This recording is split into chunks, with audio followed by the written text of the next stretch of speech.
네, 오늘 우리에게 주시는 하나님의 말씀 구약성경 요나서 3장 1절에서 10절의 말씀입니다. 여호와의 말씀이 두 번째로 요나에게 임하니라 이르시되 일어나 저 큰 성읍 니느웨로 가서 내가 네게 명한 바를 그들에게 선포하라 하신지라. 요나가 여호와의 말씀대로 일어나서 니느웨로 가니라. 니느웨는 사흘 동안 걸을 만큼 하나님 앞에 큰 성읍이더라. 요나가 그 성읍에 들어가서 하루 동안 다니며 외쳐 이르되 40일이 지나면 니느웨가 무너지리라 하였더니 니느웨 사람들이 하나님을 믿고 금식을 선포하고 높고 낮은 자를 막론하고 굵은 베옷을 입은지라. 그 일이 니느웨 왕에게 들리매 왕이 보좌에서 일어나 왕복을 벗고 굵은 베옷을 입고 제 위에 앉으니라. 왕과 그의 대신들이 조서를 내려 니느웨에 선포하여 이르되 사람이나 짐승이나 소떼나 양떼나 아무것도 입에 대지 말지니 곧 먹지도 말 것이요 물도 마시지 말 것이며 사람이든지 짐승이든지 다 굵은 베옷을 입을 것이요 힘써 하나님께 부르짖을 것이며 각기 악한 길과 손으로 행한 강포에서 떠날 것이라. 하나님이 뜻을 돌이키시고 그 진노를 그치사 우리가 멸망하지 않게 하시리라. 그렇지 않을 줄을 누가 알겠느냐 한지라. 하나님이 그들이 행한 것 곧 그 악한 길에서 돌이켜 떠난 것을 보시고 하나님의 뜻을 돌이키사 그들에게 내리리라고 말씀하신 재앙을 내리지 아니하시니라. 아멘. 하나님의 말씀입니다.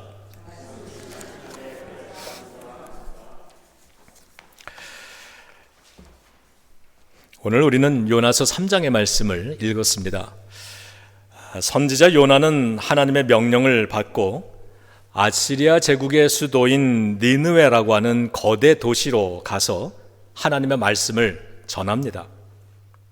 그 내용은 40일이 지나면 니느웨는 망할 것이다, 멸망할 것이다 라는 내용이었습니다. 단 하루 동안 전했을 뿐인데 니느웨 사람들은 하나님을 믿기 시작했고 굵은 베옷으로 갈아입었고요, 금식하기 시작했습니다. 이러한 행동은 신분이 높고 낮음을 떠나 대중 속에 퍼져나가기 시작을 했습니다.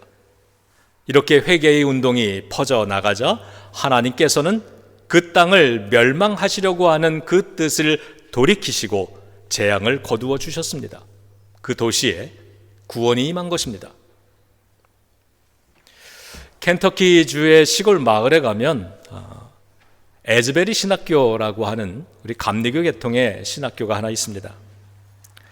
여러분 그 언론을 통해서 다 들어 아시듯이 이곳에서 작년 2월 8일부터 전 세계를 떠들썩하게 만든 영적인 부흥의 역사가 일어났었습니다. 신학교에 가면 채플 예배 시간이 있는데 학생들이 그 일과 중에 그 채플 시간에 채플에 가서 의무적으로 예배를 드려야 하는 그런 시간입니다. 언제나처럼 채플 예배가 열렸고 거기 학생들과 교직원들이 모여서 함께 예배를 드리고 설교자가 설교를 하기 시작했습니다. 설교를 다 마친 이후에 사랑을 깨닫지 못한 자는, 하나님의 사랑을 깨닫지 못한 자는 자리에 남아서 기도하자 이렇게 애스크를 했습니다. 그리고 채플이 끝났을 때 자발적으로 학생들 한 20-30명 정도가 채플을 떠나지 않고 거기서 24시간 동안 기도를 하기 시작을 했습니다. 인도자가 없는 기도 모임이 계속되고 있는 중에 한 학생이 자신의 죄를 고백하는 회개 기도를 드리기 시작을 했습니다. 그러면서 분위기가 갑자기 바뀌기 시작한 겁니다. 그때의 상황에 학생들이 인터뷰한 게 기사로 실렸는데 이런 내용이었습니다. 토요일 오후부터 학생들은 예배당에 남아 노래하고 기도하고 성경을 읽고 고요한 순간을 경험하고 개인적인 간증을 나누었다. 한 학생은 채플에서 밤을 보내기 위해 기숙사에서 채플실 바닥으로 매트리스를 끌고 왔습니다. 다른 사람들은 벽에 기대어 자거나 집에 가서 잠을 자고 나중에 다시 돌아왔습니다. 대학교와 자원봉사자들은 강당 지하에서 음식과 음료를 제공하기 시작했습니다. 이 모습에 놀란 총장이 이메일을 통해서 채플에서 이루어지고 있는 그 일을 알리면서 사람들에게 참여를 촉구하는 초대글을 보냈습니다. 지금 채플에서 이러이러한 기도회가 지금 열리고 있는데 여러분들 오셔서 같이 동참하시면 좋겠습니다. 이런 내용이었습니다. 이 총장의 글은 소셜미디어와 또 지역 신문을 통해서 알려지게 되었고, 그 채플 이후 사흘째가 되는 날, 그날부터는 지역의 시민들이 그 모임에 동참을 하기 시작했다고 합니다. 이렇게 해서 24시간 쉬지 않는 예배와 기도회가 2주간이나 계속 진행이 되었던 것입니다. 영적인 대각성 운동이 에즈베리 신학교 채플 강당에서 이루어지고 있다는 소문이 나면서 전국에서 사람들이 몰려오기 시작했습니다. 그것을 찾아와서 채플을 가득 채우기 시작합니다. 채플에 자리가 없으니까 사람들이 줄을 서서 기다렸다라고 합니다. 이렇게 전 세계에서 모여드는 수만 명의 사람들이 24시간 쉬지 않는 예배와 기도회를 그곳에서 드리기 시작했다는 것입니다. 학교는 2주가 된 날 이 모임을 끝냈다라고 합니다. 그렇지만 그 예배 운동은 외부로 퍼져나가서 지금도 계속되고 있다라고 하죠. 이 부흥의 운동을 에즈베리 신학교 부흥이라는 이름으로 부르기 시작합니다. 그러니까 에즈베리 신학교는 이러한 새로운 닉네임을 얻었습니다. Spiritual Awakening at Asbury 혹은 Asbury Revival, 이런 이름으로 불려지기 시작을 합니다. 코로나 팬데믹을 겪으면서 전 세계적으로 신앙생활을 중단하는 수많은 크리스찬들이 생겨나고 있는 이때에, 그리고 기독교 역사상 가장 비종교적인 세대라고 그렇게 일컬어지는 우리 Z세대, 현재의 젊은이들, 이들 속에서 시작이 되어서 전국으로 퍼져나간 이 영적 대각성운동, 예배 부흥운동, 이 시작에 불을 붙인 것은 다름 아닌 한 학생의 회개기도였다라고 하는 것입니다. 수천 년 전 이 니느웨라고 하는 이러한 한 도시에서도 그와 같은 회개의 운동이 벌어지고 있었던 것입니다. 오늘 본문은 어떻게 이런 일들이 오래전 시대에도, 그리고 오늘 우리들의 시대에서도 일어날 수 있는 것인가에 대해서 우리들에게 알려주고 있는 겁니다. 이런 일들이 가능한 이유를 성경은 하나님의 의지 때문이다, 이렇게 설명을 하고 있습니다. 하나님의 의지 때문이다. 오늘 읽은 본문의 2절을 보시면 하나님은 이렇게 말씀하십니다. 요나 선지자를 니느웨로 보내시면서 내가 너에게 명한 바를 그대로 전해라, 이렇게 얘기합니다. 내가 너에게 명한 이 이야기를 가서 너는 그대로 전해라. 무슨 뜻입니까? 하나님이 주도하신 일이라는 사실입니다. 요나 선지자가 주도한 일이 아니라는 겁니다. 그리고 3절에 따르면 니느웨는 대도시였기 때문에 사흘길을 꼬박 다녀야 되는 크기인데, 하지만 요나는 하루를 다니면서 선포했을 뿐이다 라고 이야기를 하고 있습니다.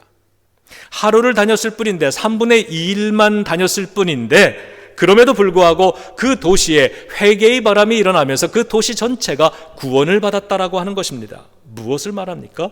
구원은, 니느웨 도시에 임한 구원은 요나의 설교 능력 때문에 이루어진 것이 가능했던 일이 아니라는 것입니다. 그들을 보내신 하나님의 의지 때문에 가능한 일이라는 걸 우리들에게 보여줍니다. 도시가 구원받은 건 무엇 때문입니까? 하나님의 마음, 하나님의 의지, 그것 때문인 겁니다. 하나님께서 가지고 계셨던 그 마음, 그 의지가 바로 사람들이 구원받는 것에 있다라고 하는 사실을 오늘 요나서는 우리들에게 들려주고 있습니다. 그러므로 요나를 통해서 40일 이후에 이 성이 멸망할 것이다 라는 말씀을 전하게 하시는 이유는 그 도시를 멸망시키려고 하는 목적에 있는 것이 아니라, 그러니 빨리 회개하고 돌아오기를 원하는, 구원받기 원하는 하나님의 마음 때문에 주신 말씀이라는 것이죠. 이 본문을 읽으면 당연히 그렇지라도 그 말씀을 가서 순종하고 얼마나 위험한 일이겠습니까마는 목숨을 걸고 그 메시지를 전한 이 요나의 공로가 분명히 있습니다. 우리는 요나의 공로가 인정받아야 되지만 그지만 일의 성취는 요나의 열심이나 능력에 있지 아니하고 하나님의 은혜 때문에 가능했던 일이라는 사실도 우리가 인정할 수 있어야 되겠습니다. 우리가 열심히 주님의 일을 섬길 때 이것이 사람들에게 인정받으면 기쁘지만 우리가 그것을 인정하느냐 인정받느냐 이거를 따지기 이전에 먼저 내가 이렇게 주님을 섬길 수 있는 것, 그리고 섬김으로써 주님의 교회가 세워져 나가고 하나님의 은혜의 열매가 맺혀지고 있는 이 모든 것은 하나님의 은혜 때문이라고 하는 사실도 인정할 수 있어야 될 줄로 믿습니다. 우리의 인생은 그러한 하나님의 의지 아래 놓여져 있다라고 하는 사실 믿으시기를 주님의 이름으로 축원합니다. 그러므로 하나님은 지금도 이 니느웨에서 일어났던 그런 회개의 바람이 저와 여러분들 우리들의 이 신앙의 여정 속에서도 일어나기를 원하고 계시는 것이고 우리들의 가정들 속에서도 이루어지기를 원하고 기대하고 계시는 것입니다.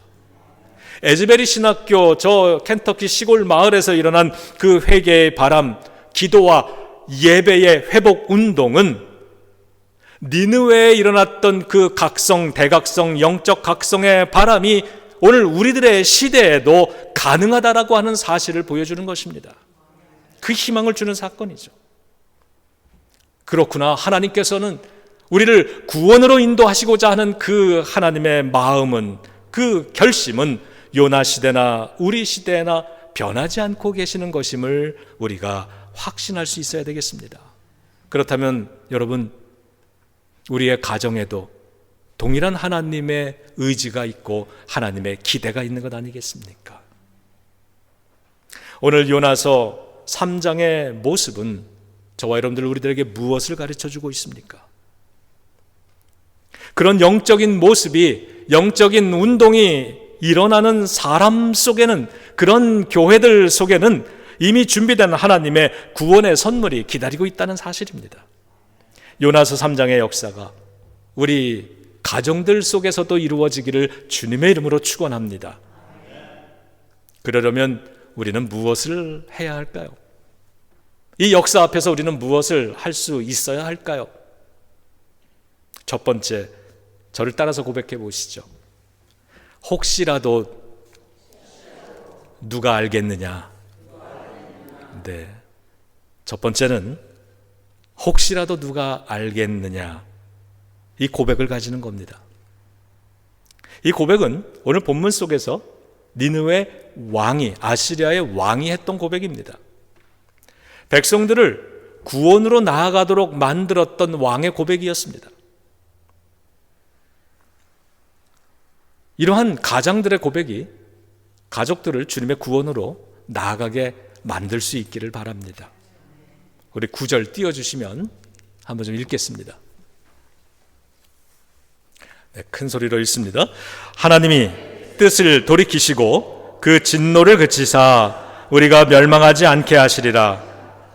그렇지 않긴 줄을 누가 알겠느냐 한지라. 먼저 우리 마음속에, 여러분의 마음속에 이 소망 품으시기를 바랍니다. 느느웨 사람들이 회개하기 시작했다는 소문을 왕이 들은 겁니다. 그러자 왕도 거기에 동참을 합니다. 그리고는 왕의 명령을 담은 공문 하나를 아시리아가 다스리고 있는 모든 나라에게 모든 구석구석 보내기 시작합니다. 그 내용을 오늘 우리가 읽었는데 모든 백성들, 모든 사람들뿐만이 아니라 가축들까지도 베옷을 입혀라. 그리고 가축들에게도 모든 사람은 물론이고 금식해라. 물도 주지 말아라. 이렇게 명령을 합니다. 그리고는 힘써 하나님께 부르짖어라 명령을 했습니다. 그리고 악한 행실을 멈추어라 명령합니다. 그러면서 왕이 한 고백이 바로 이겁니다. 혹시라도 누가 알겠느냐? 우리가 이렇게 하면 하나님께서 우리의 모습을 보시고 뜻을 돌이키시사 구원해 주실지. 이제부터 제가 좀 말을 할 텐데요, 제가 문장을 말씀드리고 그러면 이렇게 말을 끝낼 겁니다. 그러면 여러분은 혹시라도 누가 알겠느냐, 하나님께서 우리 가정을 구원해 주실는지. 너무 긴가요? 예. 고맙습니다, 전사님.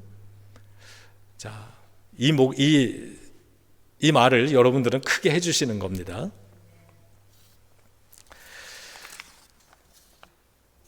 우리도 금식합시다. 그러면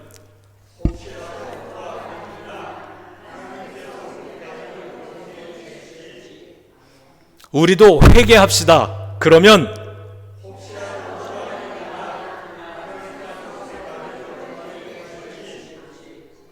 우리도 하나님께 힘써 부르짖읍시다. 그러면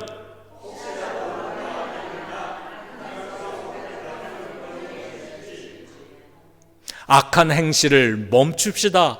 그러면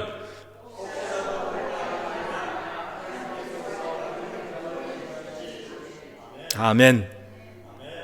여러분, 우리가 무엇을 해서 이루어지는 것이 아니라 하나님의 이 성경의 역사는 하나님의 은혜의 응답으로, 하나님 은혜의 선택으로, 하나님의 은혜를 베푸심으로 이루어지는 것임을 믿습니다.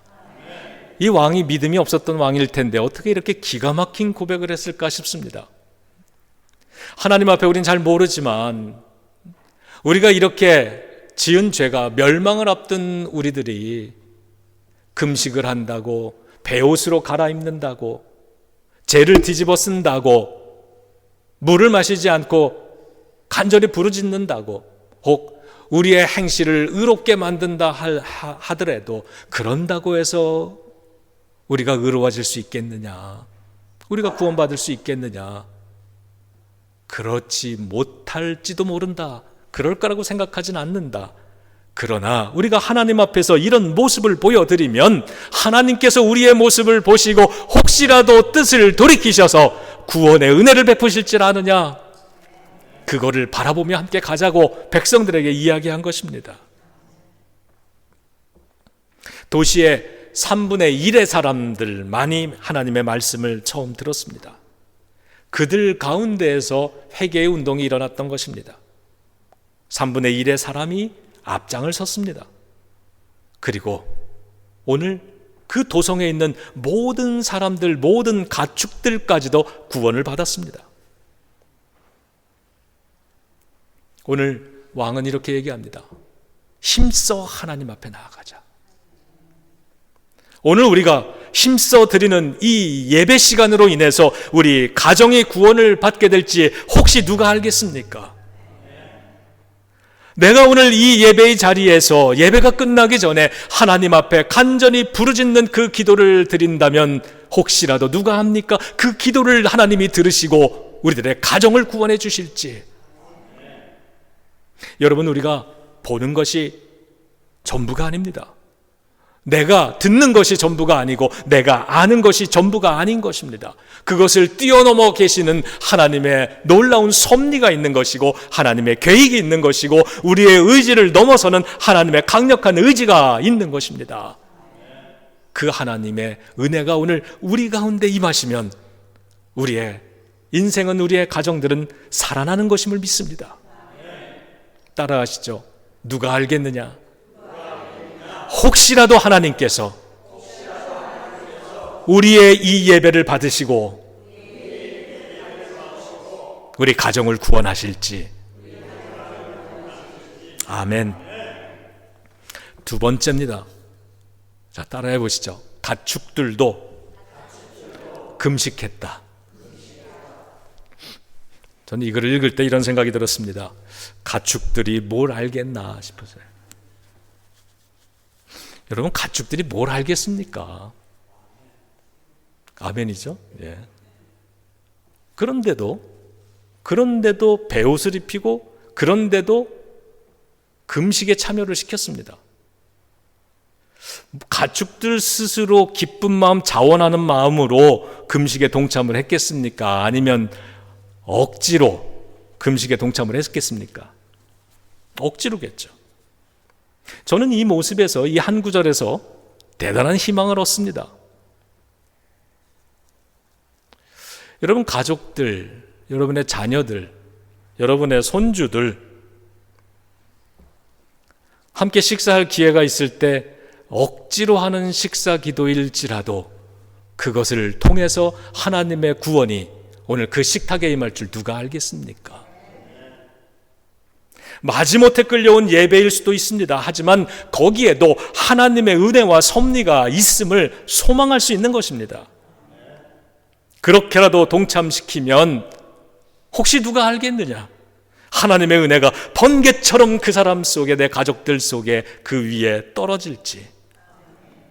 저는 가축들도 금식했다는 이야기, 왜 굳이 성경에 써 넣으셨어야만 됐을까? 우리가 무엇을 듣기를 원하셨을까?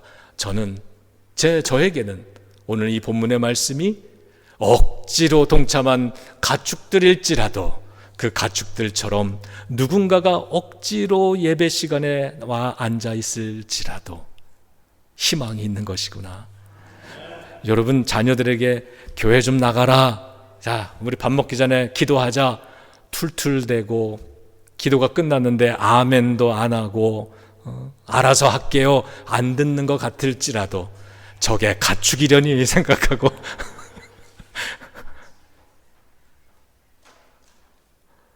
억지로라도 붙잡고 기도하면 누가 알겠습니까? 그날 기도가 그 마음속에 한 알의 씨앗이 돼서 심겨질지. 18세기 영국 사회는요, 유럽의 국가들 다 그랬지만 산업혁명이 일어났습니다.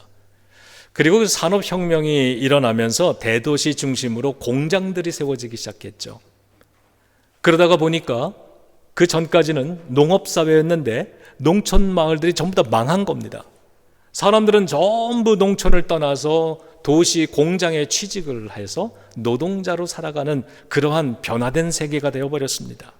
이전까지 한 번도 경험하지 못했던 그런 새로운 세대가 열렸습니다. 얼마나 당황스러웠겠습니까?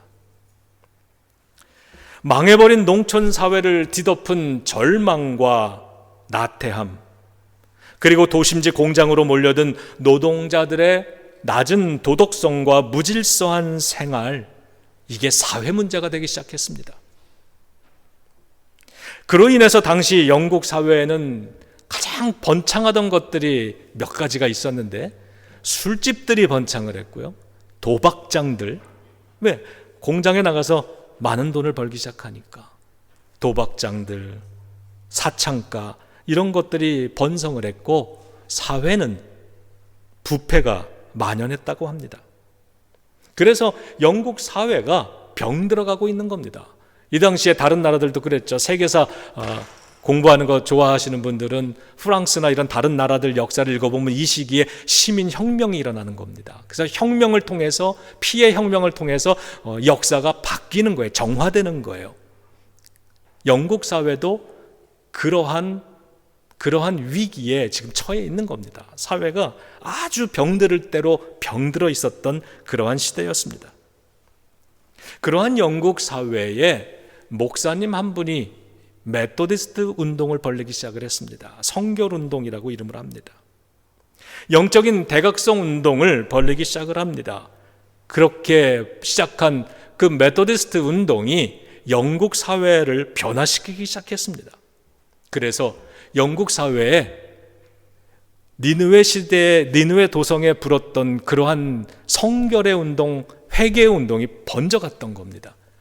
그리고 오늘의 역사가들은 그렇게 이야기합니다.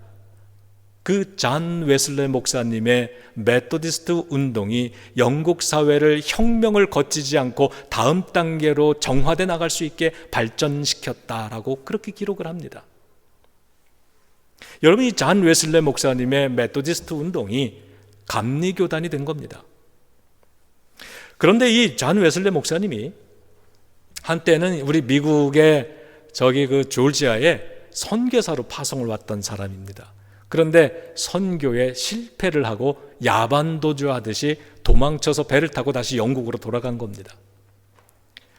영국에 돌아가서 어느 날 런던에 있는 올더스 게이트 거리라고 하는 곳에서 열린 집회에 참석을 했는데, 예배에 참석을 했는데 저 뒷자리에 앉아서 예배를 드리다가 회심의 체험을 합니다. 큰 회심이 일어난 겁니다. 그리고 이 회심의 체험을 통해서 영국의 메토디스트라고 하는 선교를 운동을 이 목사님이 일으킬 수 있었던 것이고, 세계 감리교회를 시작하게 된 출발점이 된 사건이 바로 이 올더스 게이트 사건이라고 하는 것입니다. 그래서 이 올더스 게이트에서 일어난 웨슬레 목사님의 회심을 다메섹에서 일어났던 바울의 회심과 밀란의 정원에서 일어났던 성 어거스틴의 회심과 함께 세계 역사를 바꾼 3대 회심 사건으로 꼽는 겁니다. 그런데 여러분, 놀라운 사실 아세요?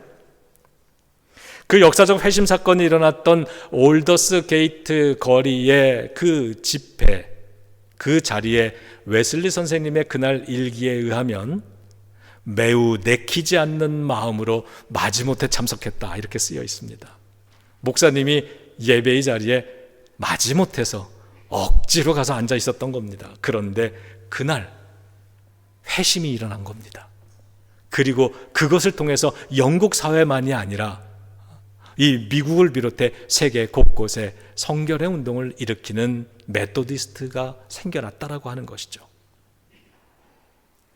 하나님의 은혜가 임하면 이처럼 내키지 않는 마음으로 참석한 예배를 통해서도 역사가 일어나는 것입니다. 혹시 누가 알겠습니까? 예배에 참석하라는 오늘의 권유가 누군가에게 놀라운 회심의 날을 만들게 될지.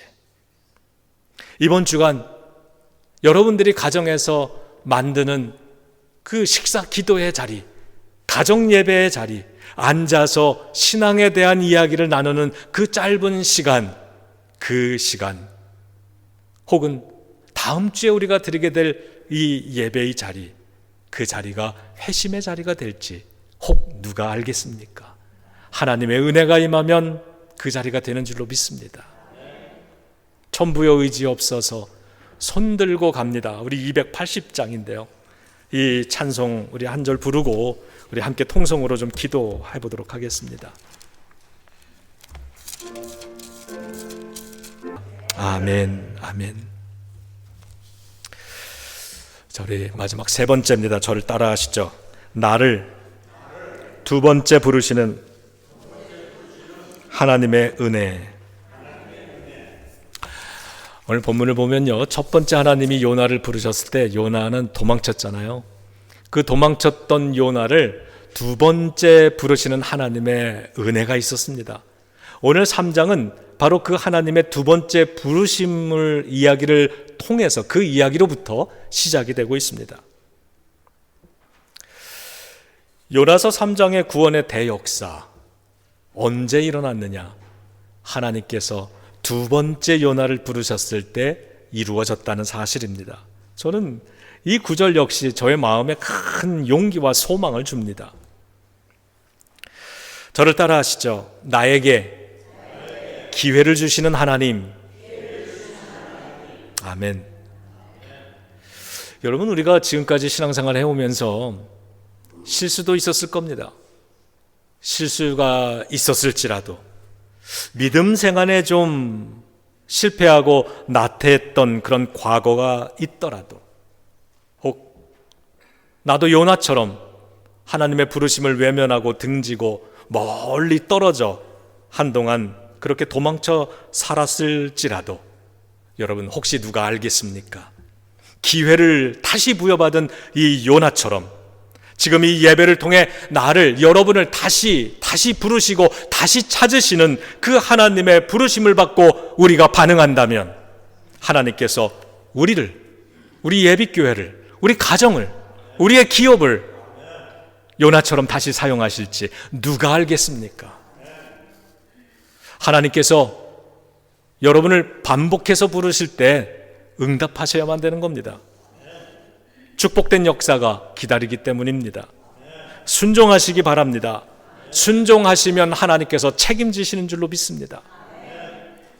이 요나를 보니까 오늘 기적 같은 역사가 일어났단 말이에요. 요나의 삶을 통해서. 근데 그 기적 같은 은혜의 역사는 요나의 과거를 통해서 일어나지 않았습니다.